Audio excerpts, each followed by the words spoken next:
go over there and just push one of those. We'll see what happens. Oh, that's a good one. Hey, you did a great job. Thank you.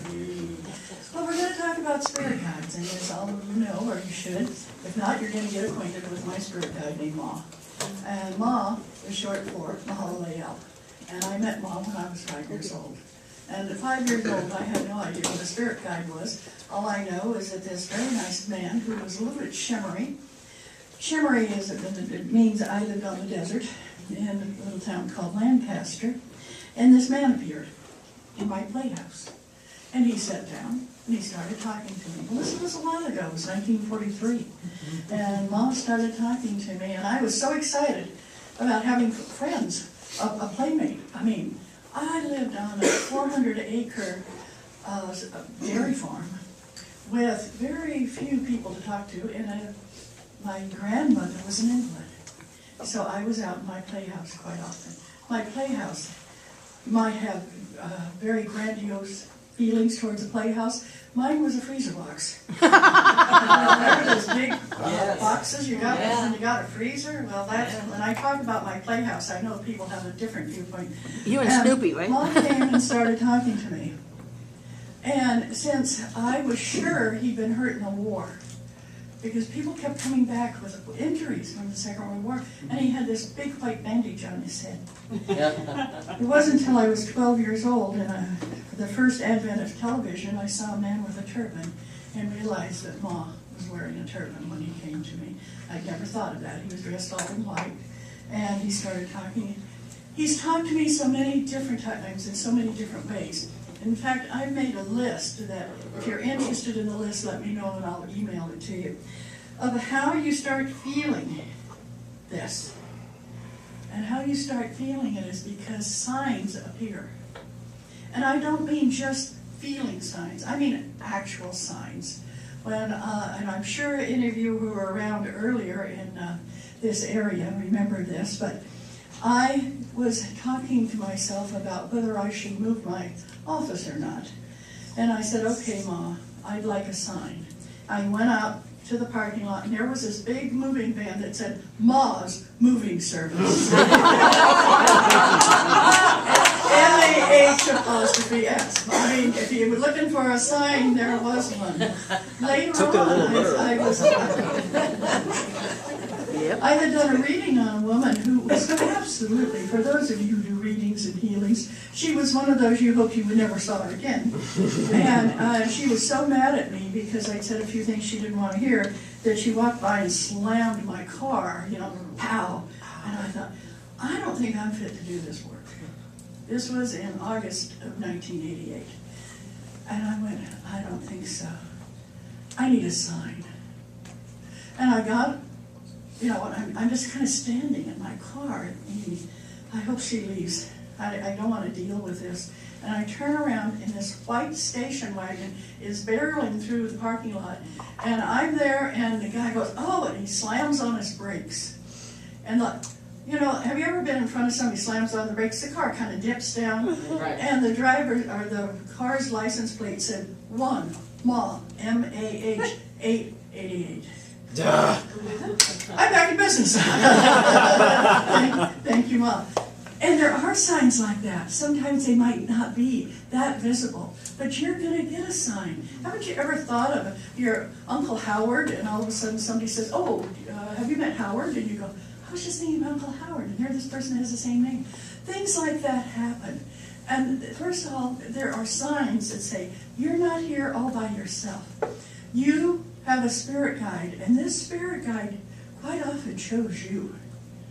You know, here you are thinking everything is just fine, and you realize you've got all these problems, and you don't know how to handle them. And then you hear a voice, or you see a face, or you sense that somebody's there. But sometimes that voice, you're not sure, is that me, or is that somebody else? Listen. And start with a journal. So what you're going to do, you're going to hear a voice. You're going to see a sign or sense a sign. And write it down. Start journaling, because when you start doing intuitional things, is that a word? Intuitional? It should be. Yeah, intuitional work. you aren't sure that this is your imagination, or you're actually channeling somebody. So start writing it down.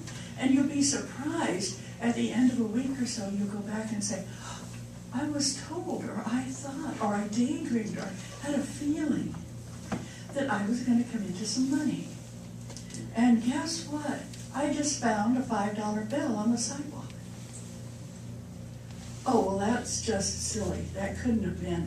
But when you go back to your journal and see what it said, that what was going to happen, you realize, oh, that wasn't just me imagining. There really was that type of energy. And what I suggest you do when you start thinking of that, look for those intuitional signs.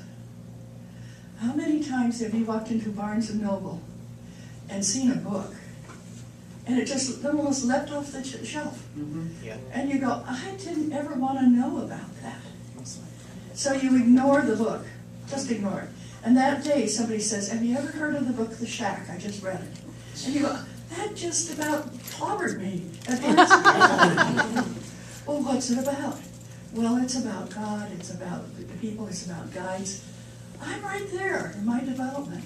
And you go back to Barnes & Noble and you get the book and you go, how did I know that that was a book I needed right then? Well, your guide always seems to be a few steps ahead of you. Because they nudge you, they poke you, they say, do this, do that. And someone says, well, how do I know this isn't demonic? If it's a demonic being trying to get your attention, it says, you're no good, you're stupid, you're never going to get anywhere, you're never going to do that. That's negative. That's not your guide. Your guide says, you're beautiful, you're wonderful, you're creative, and keeps giving you. Yes, Dean? But what if the demonic thing is trying to deceive you or something? Oh, well then, that's a whole nother sermon. And that's where Quarky specializes. And you are right under the air back there. Are you freezing to death? You? Yes. You're right under the air. So if you want to get warmer, move. See that feather? That's where that cold air vent is. Okay.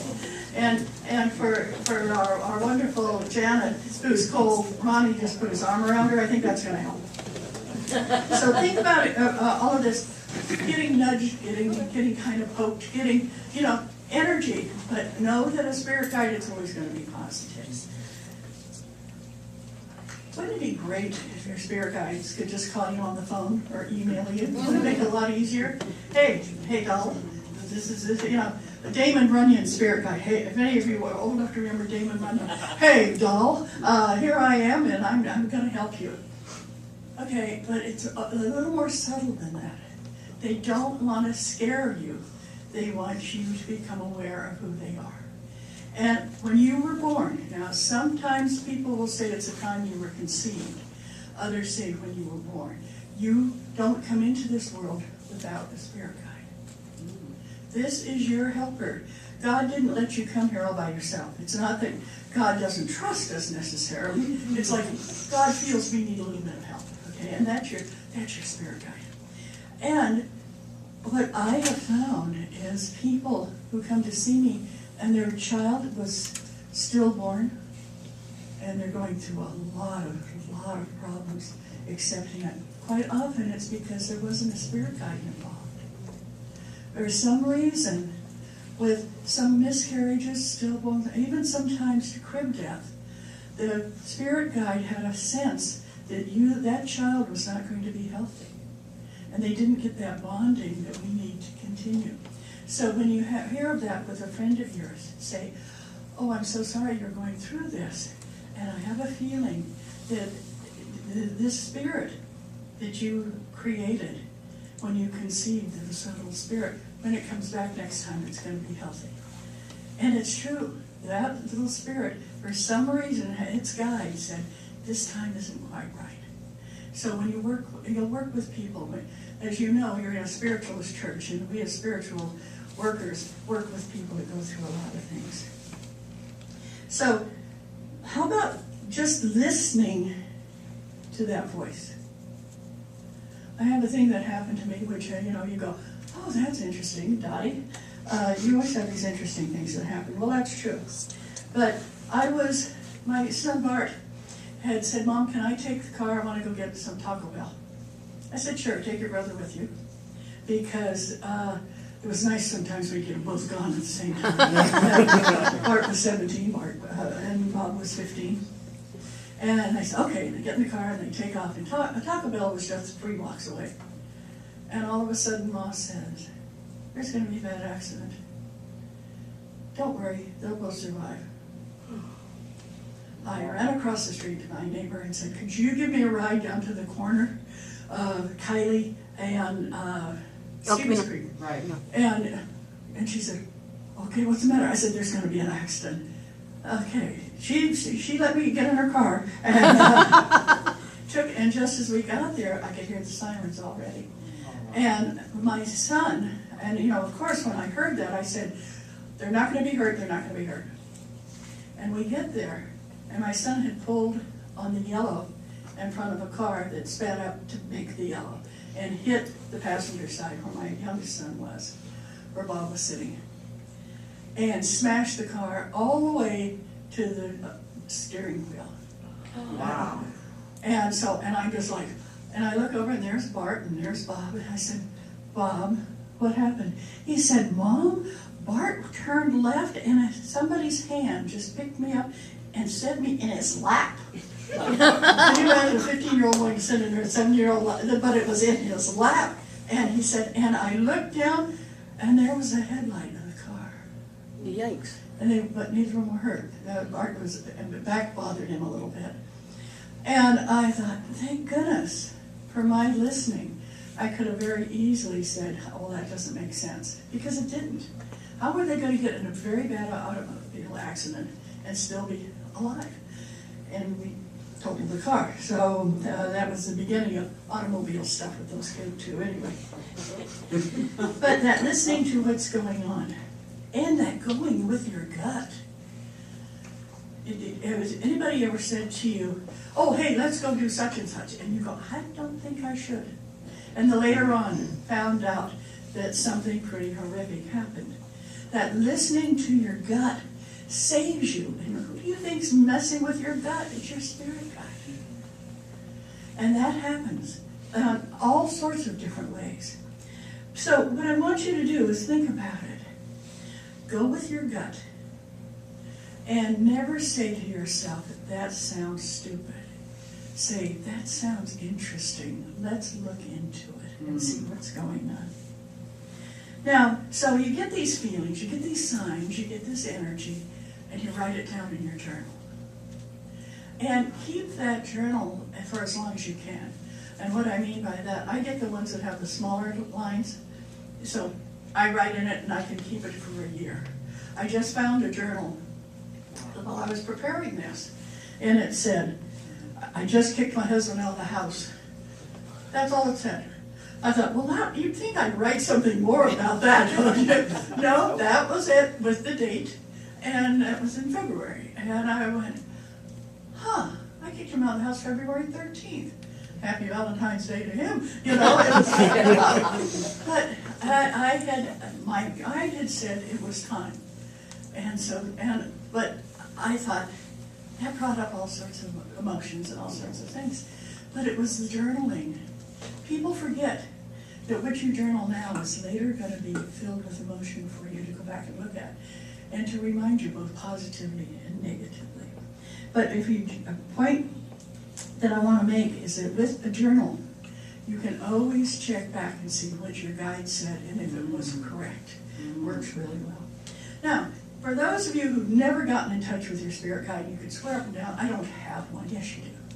I promise you do. Try meditating.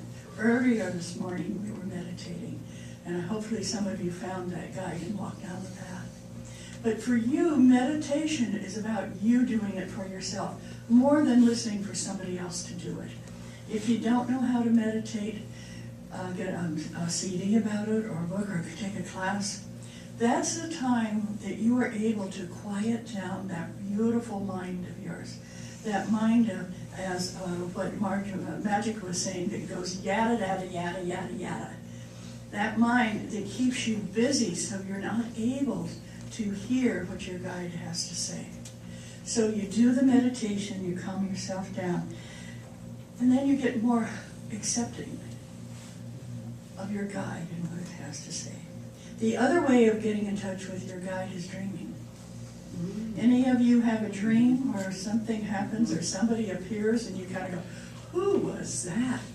There again, that's where you journal. You wake up, it might be at 3 o'clock in the morning. You wake up, I've got a little light. I can turn on my light and you write down, I saw this guy. He was 7 feet tall, black, and bald, and it looked like a genie. Well, no, that should be memorable. But if you don't write it down, you'll forget it by the time you wake up, you know? Very true. And you go, hey, I got a genie for my spirit guide. And you'll say that to yourself. Oh, I've got a genie for my spirit guide. And you'll hear this. Is that laughing at me because I'm right, or is that laughing at me because I'm so far wrong? So then you work on it. You write more about what it was. If you can master lucid dreaming, that's wonderful. Lucid dreaming is when you continue a dream to the next day. Before you go to bed at night, you say, okay, I want to see that genie again. I want to see if that genie is my spirit guide. And you continue, and you will wake up at 3 o'clock in the morning with the same dream or addition to that dream. So that really works. And one of the other ways you can get in touch with spirit guides is ask a psychic. I had 2 people this last week. One, her spirit guide's name is Jillian. She has red hair. She's 6 feet tall, or she was during life. And but I told this woman, your spirit guide's a smart ass. And she said, I know. She gets me in the most interesting things. And I told her what she looked like. And she said, oh, my family came from the island of Skye. And so I went, okay. And so Gillian's probably been around a few times with you. And then another one came in, and I couldn't even pronounce the spirit guide's name because it didn't work on my tongue. So I had to write it down, and it started out like A-B-E-H-I-A-H. You know, it didn't, and so I wrote it to her, and she said, oh yes, I know her. And I thought it was a he. And I said, you know her? She said, yeah. She was in my 3rd grade with me. And she said that was a family name. And sure enough, she was going to get in touch and find out, you know, where did she pick up a member of a family of somebody she knows. So you never know. Just know that you're not imagining it. That's the most important thing. So you're going to look for signs. Okay, see what's coming up. You're going to start listening to your gut. You're going to work with your instinct, and you're going to be aware that you have a spirit guide. And it's quite often going to be somebody you had no idea would work as a guide. Now, I have 3 and a half. I have Mom, who's been with me since I was 5. I have Spotted Dove, who's Native American. And when somebody comes to me and says, I've got a pain in my left side and I have no idea what it is, besides saying, why don't you go see Dr. Eileen, our local chiropractor, I'll say, weren't you doing some exercises last week? Because my guide says you were doing something with your hand over your head and you stretched that part of your side. Oh yeah. Now how did Ma know she was doing those exercises? Or why does Ma care? I don't know. But he's always giving me this information that feels really good. I mean, Spotted Dove does. Spotted Dove gives me that kind of information. Ma gives me the information of what was necessary about what was going on. And then I have Ramon. Now, Ramon I got about 15, 20 years ago. I don't know when it was. When I found out I was talking about sex a lot. Wasn't part of my vocabulary, I didn't think. But it kind of started springing up. And I said, who is there? And I get this. And I said, who is this? And he said, Ramon. I said, Ramon, what did you do before you died? He said, I played the piano at the Holiday Inn downtown. I said, you did? You're a piano bar performer. Uh-huh. Where? And he said, Cleveland. Okay. I have never been to Cleveland, right? But Ramon has, okay? And he talks about it. And he is smarmy. I mean, every dirty joke you've ever heard, he knows. And so when he comes in, I have to kind of calm down with what I'm saying if I'm doing a reading. Ramon's here. And then when I said half, I had a situation where I had a being try to get into my body. And I was over on Heading, and I came in, and all of a sudden I heard this, and this deep, guttural voice. Oh, and I told my receptionist at the time, I said, I don't think I'm alone in my body, and it's not pleasant. And she goes, oh, here, lay down. I'll put a blanket over you. I'll get you a cup of tea. I said, oh, what your receptionist does if you're being possessed, you know? So, okay, lay down, okay, now here's one, okay. And so, here, and she comes in with a cup of tea. Now, and it's chamomile. No, it's going to take care of anything. I'm here feeling this energy, and it's getting stronger. And then I hear, Corky, Donnie's got somebody inside her. Come quick. So what happened, Corky? I came. Yeah. And what went on with that? Okay, so what happened was that this spirit was... I knew it wasn't a positive one. Yeah, well, I was talking to it, and I said, are you part of Ma? Because and he goes, oh, Ma's nothing. And it's like, whoa, them's fighting words. So that's what I knew that we had to get rid of. But what happened is that it was very, it wanted a lot of power. And Dottie was in a place where she was, starting a church, all that kind of stuff. And I was on the radio and doing a lot of the being felt like you're getting more and more power, and so he wanted to capitalize on that. And that he was going to take over, and he and Dottie were going to be like, on the radio and be famous and make lots of money and do all this kind of stuff. And and everything that I would say to him is he was pretty smart, So everything I would say, well, don't you want to leave, and just the regular pattern. And so finally, especially then I asked the thing about Ma, and he said, Ma's not. So I said, okay, this is kind of weird. You think you're very powerful, but you have a woman that is in control, and you have to ask her permission to do anything. How's that jive with you? Oh, I don't need her. I make her do what I want. Okay, well, let's prove it then. If you can, why don't you leave the body just to prove that you can come and go. And so he did. He left the body. I said, seal the body. Oh, that pissed him off. He was so mad. He was, I can't get back in. Ah! And you could hear the wind was blowing around in the office, and things were crashing, and he was very upset. And for me, when she said seal the body, it felt like metal plates went click, click, click, click, and I was sealed. So I always referred to him as kind of a half of one. But now that wasn't a positive relationship, was it? No. That was one to just get rid of immediately, and that's Corky just had a class in Earthbound Entity Releasement Technique of negative entities. Don't think of a spirit guide as ever saying anything to you that's negative. They don't. Now, what's the difference between a guardian angel and a spirit guide? Angels are angelic beings that come to earth, but haven't had a time here. They have not had an earth experience. So they come and they are very protective and very kind and very loving. Spirit guides know exactly what you're going through. If you say, I am so upset with my husband, blah, blah, blah, blah, and your spirit guide goes, isn't it difficult? Yeah. They're there. They've experienced it. They've experienced war. They've experienced famine. They've experienced things. And so a spirit guide, because it has been alive and has connected with you, it says, we're going to work on this together. The two of us are going to live this life. Now, what happens if you don't like your spirit guide? Fire him. Just fire him. Say, excuse me, but you and I are not getting along that well.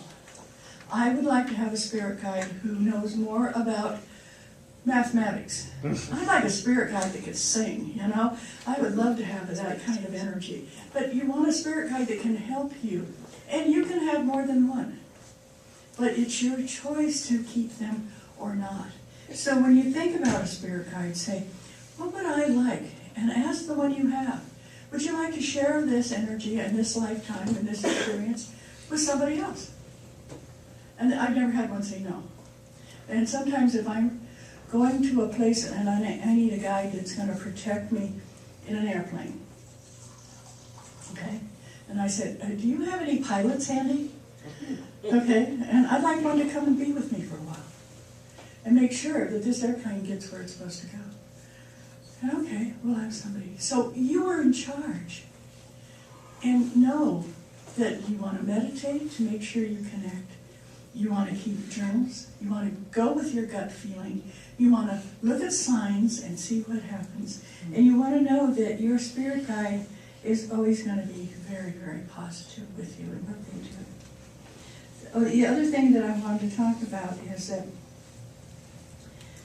you can get upset with your spirit guide and it's not going to bother them. You can say, I don't like that. I don't like what you just said. And they'll say, okay. They're here to give you clarity. They're here to give you support. They're here to give you love. But you don't always love the people that are here for clarity and support and love. I mean, sometimes you have a little bit of disagreement. That disagreement is healthy. Don't worry about it. They don't take it seriously. There's this feeling of unconditional love that is incredible. And you can say, okay, we'll talk about this later on. I spend a lot of time talking to Mom, but I spend more time listening to him. Why did Ma choose me? I have no idea. In fact, when I asked him, somebody said, why did Ma choose you? I said, I don't know, I'll ask him. I said, Ma, why did you choose me? Nothing. Ma, why did you choose this little 5-year-old, flat, blonde, Caucasian girl in the middle of the desert? Nothing. Ma, is there a reason you chose me? And he goes, they gave me to you. I think I'm his prince. I think that's what it is. I mean, Ma is a gentleman. He's Hindu. He's Indian. He never swears. He never does anything wrong. And he got me, you know. So all I can do is appreciate him for his time and his energy and spending this time. He died in 1822. Wow. So for over 100 years, he was in spirit, probably having a magnificent time until they gave him the slip that said, you know, this is yours. But so know that you have a guide. Everybody does. And if you have any questions later on, you can talk to me or we can discuss it. Because I so feel that each one of you has a helper. Either sitting on your shoulder, sitting in your lap, or just waiting for you to say, hey, would you help me? And they will. Thank you very much. Thank you.